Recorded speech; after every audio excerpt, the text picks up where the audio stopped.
Hey guys. Hello.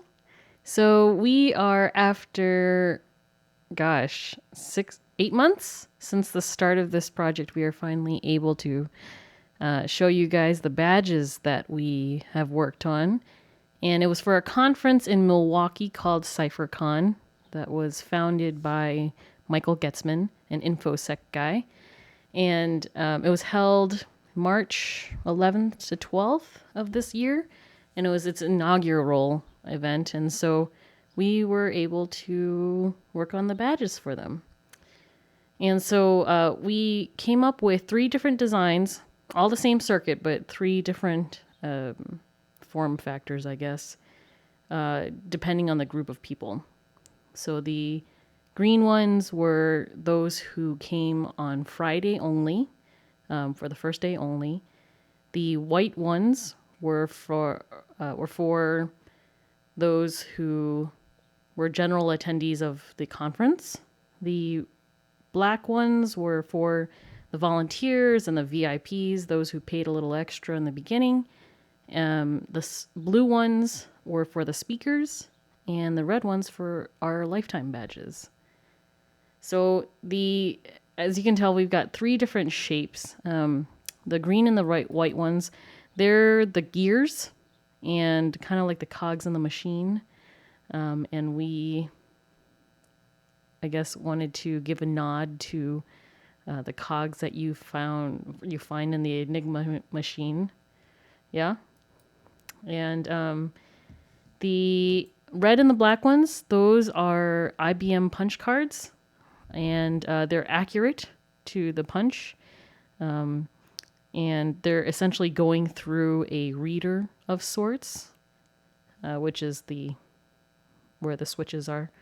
And then, of course, the speaker is a cathedral radio, just kind of another nod to radio frequencies and encryption and things like that.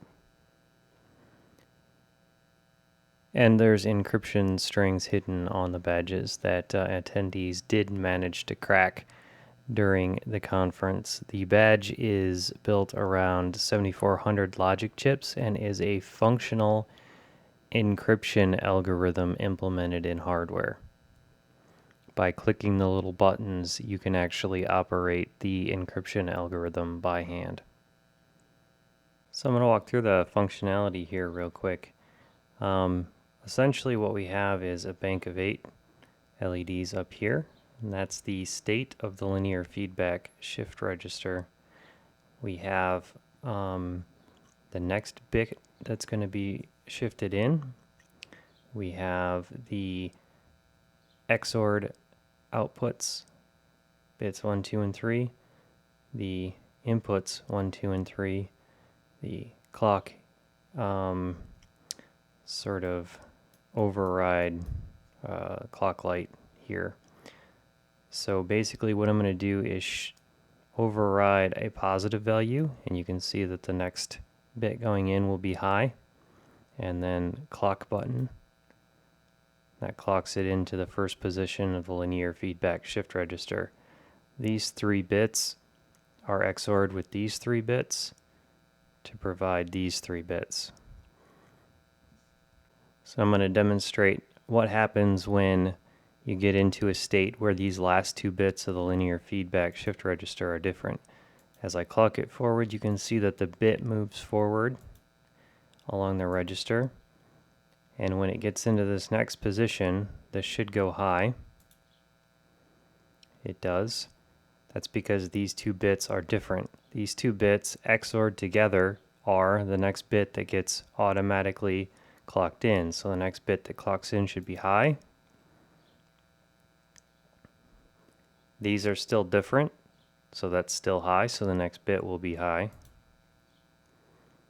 Alright, now they're the same, so the next bit is low. So on and so forth. And with this, as I clock through quickly here, think of this as an 8-bit number that's constantly changing. This gives us our key cipher stream, and we're using just the first 3 bits of it here. to XOR with whatever the input is to get our output. So this is a XOR stream cipher implemented in logic really easily. Now let's say that this was our initial key. We entered this value in by manually forcing bits high and low and clocking them in. This is the point where we're starting to encode something. We would look on our letters here. Camera's not seeing them very well, so I also brought this guy out. You can see this little wheel has all of these characters on. SP, ET, period 0, 1, 2. That's the first branch of our encoding system. It always defaults to be starting on that branch. If the character that you want to encode is not on that branch, you have to use a 000 as your byte, and that means move to the next branch. If it's still not there, encode another 000, which brings you to this one. If it's not there, another 000 to this way. In this way, we can encode 42 different characters using only 3 bits of input. It's a very strange way of doing things. You would never actually do this on purpose, but it works. It's not the most efficient thing in the world, but it does the job. So, with this being our first position, let's say we want to encode TEST. Our first one here is 001. E is 010. T is 011. So our first letter is 011. So at our beginning state, 011. And I would just write down that my output now reads 100. Then I clock it forward to the next state, TE. So test TE, that's 010. I hold down 010. I write down that my next byte, 3-bit byte, is 100. Clock it forward. Now I need to get to S, which incidentally is not on this branch. So I need to go to the next branch forward, this one here. To do that, it's all zeros, so I write down 100 as my 3rd bit. Clock it forward. I gotta jump around to here. I write down 000. Clock it forward. Now I'm on that one, and it's the second one up, so 010. There's my S. I write down 011. Now I need to get back around to the beginning for that last T. So my next one, after clocking forward, is 000. So I write down 010. Clock it forward, puts me on there. I enter 000 and write down 100. Need to clock it forward. Enter 000, puts me on that one. I write down 000, clock it forward. I'm on the correct one, so now I need to do a T, which is 011. So my last thing that I would write down would be 010. I apologize if I got any of those wrong. I'm doing it live. It's been a few months since I've done this, but you get the idea. That's how you encode it. You can decode it the same way by taking all of those numbers that you wrote down, put this in the same initial state, go through each number in that list, holding them down, clocking it forward in between the steps, writing down the output there, And as you go through those numbers, treat them the same way. If it's a 000 that came out, skip to the next thing. If it's a number that came out, write down which letter on the character set it was at that position. And now I will show it automatically being done. To make all of that a heck of a lot easier, because I needed to test the badge and I wanted a way to automate the badge, I made this. We called it the badge bug. It's essentially a microcontroller that interfaces to the badge through a bunch of pins and has a serial port on it. So you can hook it up to a computer. And on this microcontroller, there's a whole serial console that allows you to interact with the badge as if it were a little server or service running out somewhere. And you can tell it to automatically go through all of the steps we just were talking about and encrypt or decrypt something. So I'm going to demonstrate that now.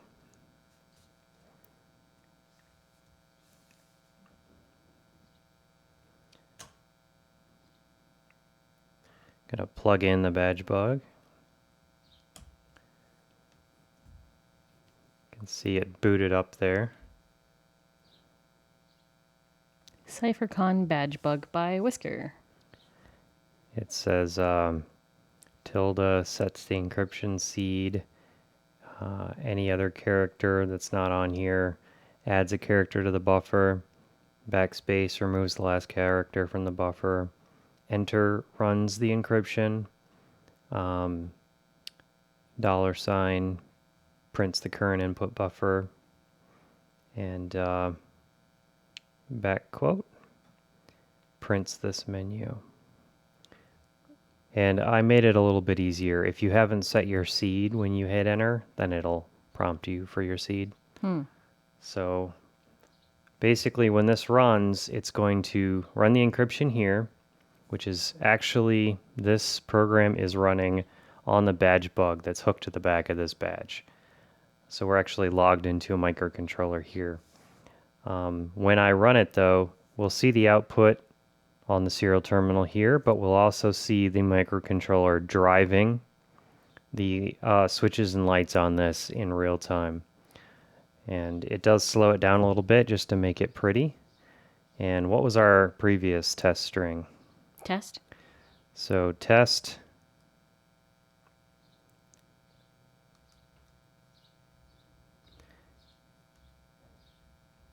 And you have to do hello world, obviously.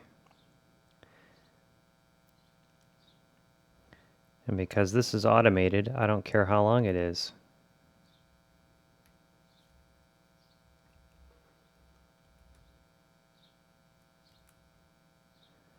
If you were to enter any characters here that aren't supported by the character set, it would let you know. If you did anything here that you're not supposed to, it would let you know. It's all error trapped and everything. This was an add-on that we sold at the conference to a handful of people, and I helped them install them on their badge bugs. And a lot of them were lifetime badges and things. So they'll turn up again later. Lucky ducks. Okay. Now our seed that we picked was 00001111. So now it's going on and doing its thing.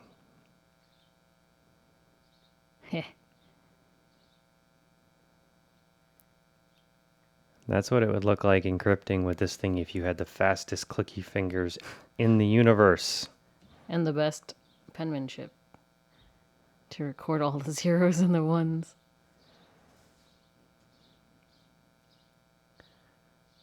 Yep. So there's an example of a nice long string. I'm going to do one that's really short so that we can show that the decryption also works. Boot it back up. We'll do our test. 00001111. Okay, so we got period 0 T space 83 or 843 plus 9. So if I were to reset that again, and we put that in as our input, so period 0 t space 8 4 3 plus 9, and the same seed 0 0 0 0 1 1 1 1 spits out test. Wow. So there's encrypting and decrypting. Cool. And you can do all this manually. It just, Takes a little why while. would you actually want to, I guess. For This makes glory. it a lot more fun. And basically, the people who cracked this badge at the conference were able to take a really long string that's on the back of it, that's in that encrypted gibberish. They were able to write their own simulator of the badge in Python and actually run all of the possible seeds against that until they found one where they found plain text coming out the other side, and thereby won the competition. Yep. So all in all, we made about 275 of these, and they were all hand pasted. Components were all hand placed. I did not use a stencil, and a lot of you are probably saying, no, why? And I thought I could, and I know now that a stencil probably would have been a better idea. My hand was cramping pretty badly by the end of it, but it was a lesson that I learned, and you know, of course, we got all of our boards made. So some of the other lessons I learned, just that mouse switches are super fun, and because everybody is used to the sound, like you don't get annoyed by all the clicking. Imagine a room with 250 people who all just got one of these. Yep. It was pretty click, click, click, click, click. Yep. Here, let me borrow one so they can actually hear the switch. It's so comforting. And that's it. Hope you guys enjoyed seeing our badges and how they work. If you have any questions about how the badges work or are interested in the circuit and all of that information, you can probably find it on cyphercon.com. And you can see some of my development notes on our Reddit. All right, that's it for us for this week. We'll see you guys later. Ciao. Bye.